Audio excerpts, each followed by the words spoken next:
and there isn't actually much past the dopamine hit gameplay. Because again, nobody really knows the lore of Marathon, and I think they could have built something like a Destiny with the Marathon name on it and walked you through the story.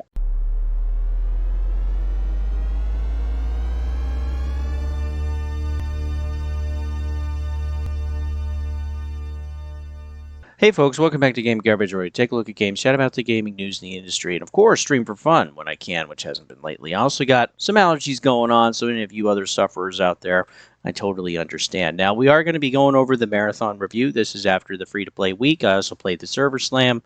But yeah, we're going to go over the charts basically across 3 platforms to kind of see where they're at with player counts, because we don't get sales numbers anymore. That's why we do it, and player counts are directly correlated with revenues, and we get to see that pretty much with every single game. If it sells a bunch of copies, it makes a lot of money. It's kind of weird how that works. Also, same too with live service. If there's no one playing your game, you're not making any microtransactions. So that's why we do this. Also, too, this is not about you hating Marathon, me hating Marathon, or anybody else liking it. This is actually about a review of the game and taking a look at it. But hey, yeah, let's go ahead and get started. So I've played roughly about 18 hours in the game. I got 280 achievements out of 1,000, which already is quite a bit more than what most people are doing at this point. Only about 20% of the players have actually had a death in the game on Xbox, which is kind of insane. So again, people do not play this game for very long, including those that actually do the free-to-play week, which is kind of nuts. I played the Destroyer Shell only during the Server Slam. I played the Assassin. I did play all the maps besides Cryo Archive. And yeah, the story is that you're basically a shell of your former self, enslaved by debt to a company called Cyber Acme. You're able to move between 7 different shells. There is a high value colony and ship at I think it's at a moon or a planet called Tau Ceti 4. Comms were lost hundreds of years ago. There's currently 6 factions that you'll get jobs from, each with their own interest in the ship and the colony. You work for pay and equipment. Every 3 months, your pay, equipment, and upgrades are stripped and reset to pay for your debt. This is the reset. This is how they kind of term it in the story. And yeah, it will never be paid. Game mechanics, well, it's a first-person shooter. It's what you would expect, and it really feels like Destiny. This also is an extraction shooter, so everything isn't as streamlined. Sometimes, holding instead of tapping a button, you have to be closer than maybe you would in most games to actually interact. Everything also takes time to do, like healing, reloading, opening crates, all that kind of stuff. Things that are instant are like open doors, pinging, and activating abilities. That's actually kind of nice, but those also have cooldowns. There is also backpack management. Those that love to hoard will struggle with the game. There is proximity chat, but this basically doesn't exist in the game because nobody actually uses it. Everyone is either having their mics off, silent, or in their own party with their group. So proximity chat is pretty worthless. I don't know why they worried so hard about actually putting that in the game in the first place. In all of the sessions that I had, not one other player actually talked in the game. It was just me, which is kind of insane. Each shell, though there's 7, basically has 2 abilities, and 3 have abilities that actually track or help track other players. On top of this, it is very easy to hear other players and NPCs in the game. So sneaking is almost kind of impossible, because any kind of footstep, any kind of reload, any kind of interacting with a crate or whatever, you can hear that from like the 2nd floor, or from another room or whatever. So yeah, it's a very noisy game. And so yeah, when you hear other players, which is specific to your shell, you can actually activate your abilities and pretty much know where they are. 3 out of the 7 shells. So I don't know if they did this because to add some kind of ability or like to stop cheating maybe or something like that. But yeah, that's really built into the game. So yeah, it is hard to actually stay quiet or kind of passive for any real amount of time. The other is the Assassin, which is basically almost pure invisibility and silence, which is allowing them to move and search for other players at a much lower risk. And a lot of them do actually play that way. There's also equipment to help you in the game. So there's claymores, proximity sensors, grenades, bubble shields, ammo crates. And I think, honestly, they give too much. There's so much of the stuff that's available. You can find pretty much any of it outside of the perimeter map. Basically, any of the other maps like Dire Marsh or Outpost, you can pretty much find all of this type of stuff. And so, yeah, you don't really have to go in with very much. You can pretty much find what you need in most cases. Now, in order to compete against a whole nother team, if you're going in solo, or to compete, basically get the drop on somebody, yeah, you got to be careful. You got to be aware and all that stuff. So it is kind of a tense game. There are also contracts in the game with all 6 factions. As you progress, they get harder with multiple things to do in one run, and also acquiring resources in the field. You do these basically to open up more gear for purchase and actual upgrades for your shell. Upgrades become available for purchase. Each faction has different benefits and is part of their kind of seasonal reset. Some maps, maybe all, actually have secret rooms and special locations and bosses, or like mini bosses, but each can take some work to get to. So you'll have to attempt, you'll try, or maybe look these up. But yeah, pretty much each map actually has this kind of stuff.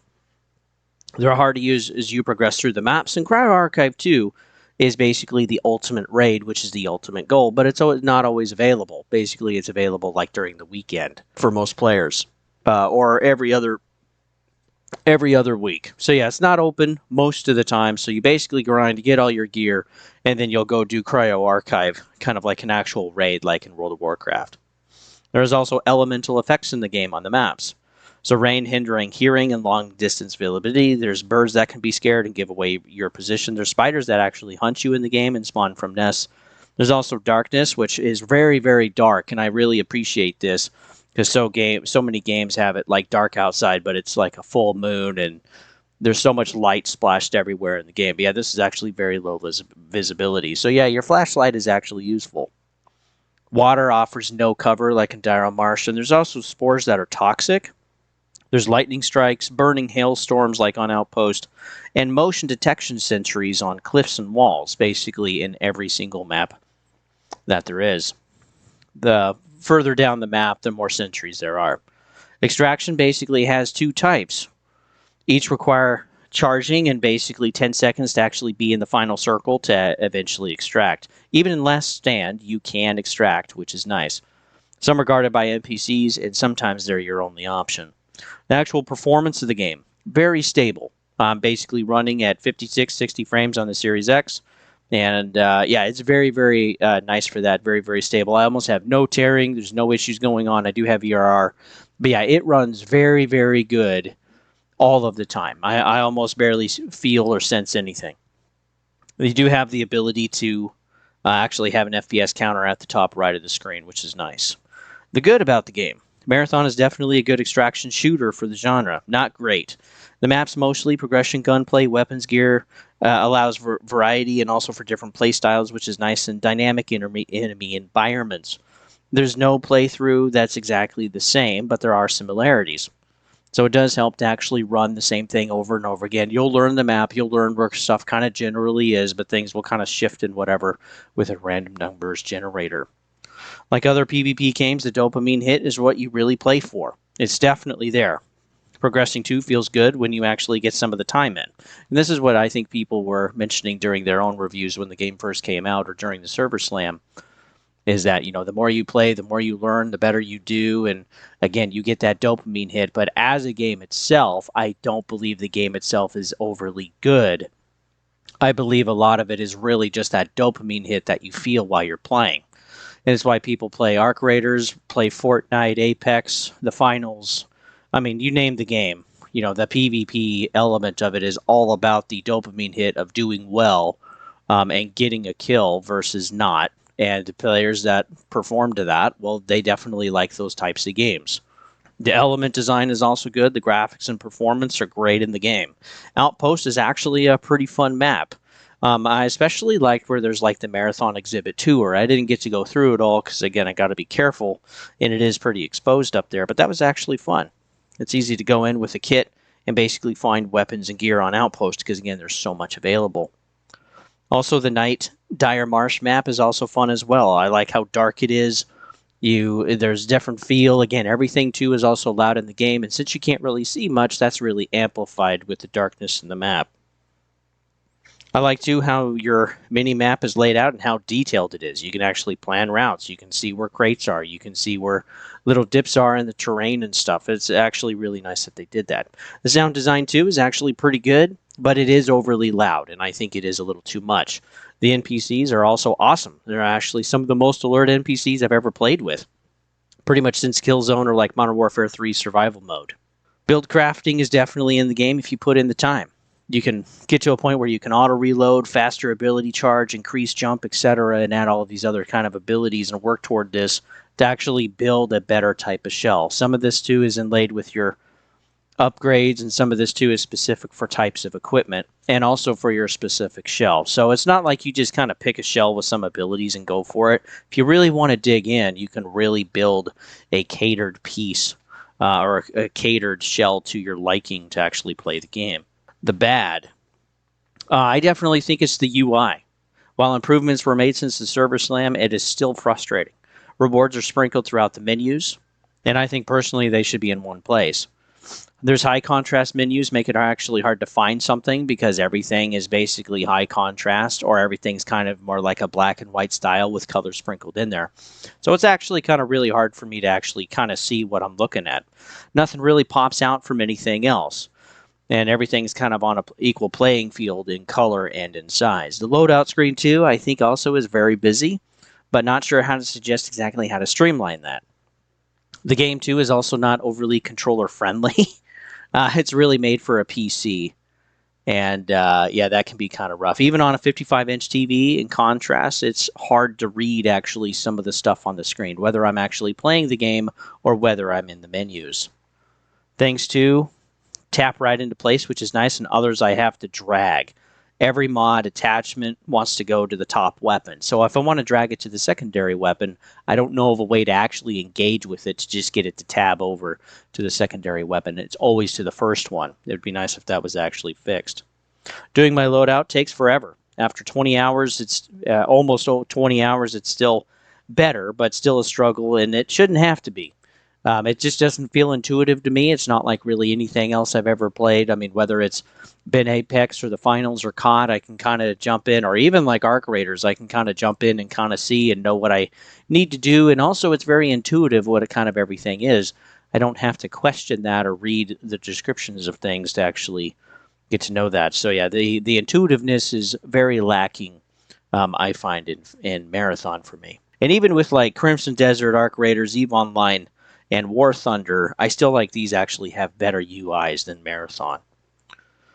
The Armory indicate that you can scroll down, but it's also a very small sidebar. Again, it doesn't really pop out, so I never knew until toward the end of the free-to-play week that you could actually buy more stuff from the factions. The seasonal wipe. Well, there are sponsor kits, but they don't actually get wiped. So players already have an advantage that have already been playing already, and so that makes the onboarding experience worse. And I understand they want to provide some type of value to the players, but again, if you're really looking toward retention, you got to pick one. You can't do both. You can't wipe everything and say, okay, start over, but also you can't provide some stuff to be held over for the new players because, yeah, you're quickly going to find blue and purple shields, teams that are totally kitted out and ready within that first, day or two. And it's just kind of insane after the wipe because you feel like you don't even have any time to play. Then that's the issue, too, with these PvP games is that the onboarding experience for any type of casual player is basically impossible. Now, maybe it was a good idea to make a more kind of hardcore extraction experience. But again, if you're looking for retention, well, you're not really going to get it from too many players because, again, more people are more the casual gamer. And this is what I'll get into later with the issue of just spending too much for a niche audience. Also having to buy wallet capacity in the game, really. Like I have to pay to upgrade my wallet so I can hold my currency so that I can hold more silk and stuff to actually work through the battle passes. I was actually wrong on this, is that there actually is free stuff that you can work toward with the silk in the battle pass, but some of it is premium. But I'll get into that in just a second. So it sucks. Every time there's a wipe, you have to repay for your wallet capacity. You have to repay for your silk every single time. It just takes up some of those resources where you're trying to actually kind of get further into the game. Season Pass itself, basically $19 for red, pink, and black. It just looks very uninspired. It's also very, very bright. And then also, too, with the color pattern in the game, black is definitely an advantage. compared to the other colors. So my argument is that it could be pay to win for the premium items, for these dark colors. You can blend in with rock or shadow or tires or anything else that kind of matches your thing. And then too, just the sheer design of so many colors popping out and so much brightness in the game, it's very easy to look over just kind of normal colored things. So yeah, I do feel like there is a level of pay to win for that, for these premium items. And I think that's why they're black in the first place. And we've seen this with other games too. It's not a new idea. And one thing you do see in the game is that you ultimately see players wearing the dark premium skins, but nothing else. You don't see them, playing the hyper red or bright pink. You don't see that. You just see them wearing the darker colors. And for their guns too. Engaging with the story is not haptic. I don't feel it like I did with Destiny or like with other games. It's visually there, but I'm not really invested in the story if, again, I can't really engage with it or everything, and I kind of have to read about it. Because I kind of see the ruins, right? But then again, there's really nothing else to really engage with. And it's almost all through the codex. And the rewards to the players, I kind of wonder if they put rewards there in the codex to actually get players to engage and maybe read a little bit. Again, to kind of like have them read the story. Now, something that is interesting with like Elden Ring had this experience. So a lot of it is reading. But again, the items are different and unique, and you can find some of these items in the world, and you know the names of places, and they pop up when you enter that, and you get to see kind of the effects of like past history of what's happened here or what's currently happening. And you get to feel that kind of haptic feedback. You get to feel that while you're playing and engaging with the environment and or the characters. And Marathon, again, you don't really have that because you're in this constant heightened state of PvP all the time, and you don't want to risk your stuff. Or if you actually want to make the run worth it, you'll need to. Otherwise, you're not really going to get anywhere because, yeah, kits don't get you too far, but they can definitely get you started. That's their purpose. But it does get frustrating because it's like the lore of Marathon is really, really good, and almost none of it is engaged with. If for those of you that don't think so, I would like to know what the name is of at least one of the AI in the lore. And there's 3 of them. And I bet pretty much nobody knows that. So yeah, ultimately, if I'm not emotionally engaged with the story, the only engagement that I do have is the dopamine hit in the gameplay. And so you won't keep retention that way. Destiny did a much better job of allowing players to engage with the story, to learn about the characters, to be a part of the events, instead of actually just reading about it and just looking at the ruins of some stuff that, again, you don't really care about. For me personally, Marathon doesn't have enough to actually keep me playing or keep me interested in the gameplay loop. It can be fun. There are definitely some enjoyable moments. But again, it comes down to the dopamine hit. And when you don't get that, well, you don't want to feel like you're really burning your time. So this is why most of the players quit. And again, the genre is not for them. I understand that. That's not my argument. My argument is that Bungie ultimately spent too much, and so did Sony in acquiring Bungie, to build ultimately a niche game and to kill the big IP that they had. And the thing too that I want to share is that the server slam had 143,000 for a total peak, and only 88,000 actually came back. And then when we have the free to play, well, some people jumped into it or tried it out like I did, right, to actually try the full game. And again, just that quick drop off, even with the weekend, we were still having drop off during the weekend, and then we're having it again for those that have actually purchased or bought the game, which I'm sure there are some. But yeah, it's very frustrating. So again, people tried it out, but it's just not a game that they're interested in. And this is Bungie's problem, is they spent too much making a niche game. Take a look at Destiny 2. They have, I think, over 350,000 signatures now to basically bring back Destiny 3. But again, I don't think this is going to happen. I don't think Sony is willing to spend any more money. But basically, the Moment of Triumph, which was the last update, well, people basically hopped on, myself included, through Xbox to actually get in here. And yeah, this is a crazy amount of players. And then, two, to see the retention every day on the weekend and still going. This is kind of crazy. This is actually better retention than what Marathon has had. And while I don't think Destiny 3 is going to be made, I don't think Sony is ready to take 5 or more years and stuff. But yeah, I think Bungie's in serious trouble, and the devs think that too. Talking to somebody that's connected with them, finding out that Morale is at an all-time low, even still, even more, and they know that layoffs are coming, and maybe even a possible studio closure. Because again, they don't really have anything. There's just nothing really here. And I've talked about the nuclear bomb going off at Bungie, with Sony holding the bag since last year. And it's just frustrating to see because I don't want to see a studio blow up. I don't want to see people lose their jobs. And I don't want to see IPs get killed either. But again, the games have to be engaging. They can't just be live service grabs anymore. It's not going to be accepted. Having games that are niche, having games that are exclusive, I just think long term they're not going to work. And again, if people actually try it and don't like it, well, they're not going to come back. And this is just kind of where we are, unfortunately. My overall rating for the game is roughly about a 5 out of 10. Maybe a 5.5, maybe a 6 in some moments. Like the Outpost map, I actually really enjoy. I like how the NPCs, how engaging they are, how far away they can see you. It makes me kind of reminiscent of like a 2000s or even early 2010s game again, where things didn't get so casualized back then.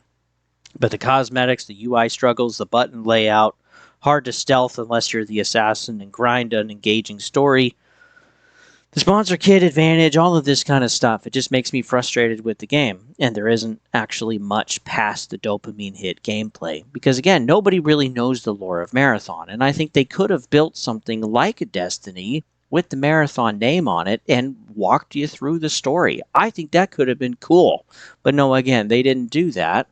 And they could have had years of expansions of paying for types of stuff just like what Destiny 2 was. And I think more people would have engaged with that for a longer period of time. Because that's how Destiny got successful in the first place. Again, it was the story and the characters and your experience, your haptic feeling while playing the game. Unfortunately, Marathon doesn't really have that. Overall, they have the dopamine hit, and that's what people are chasing. And yeah, it's just a frustrating thing. So that's where we're at when they do have layoffs, which I imagine will be after season 2. That will be announced. So what? That would be end of August or September. That's kind of when I'm expecting we'll kind of hear the news. Right now, Bungie is currently pitching stuff, but as far as I know, nothing is being taken. And even Destiny Infinity was rejected already. So, and even the Destiny mobile game, that's not doing great either. Again, did not have retention. So, I don't know, guys. It's just like every single turn that they had, they made the wrong turn. And even while Bungie was independent, that's when I actually quit playing Destiny, was when Bungie was independent, making the decisions themselves. I didn't like the way that they were going, so I quit. That was way back then. That was actually in 2021.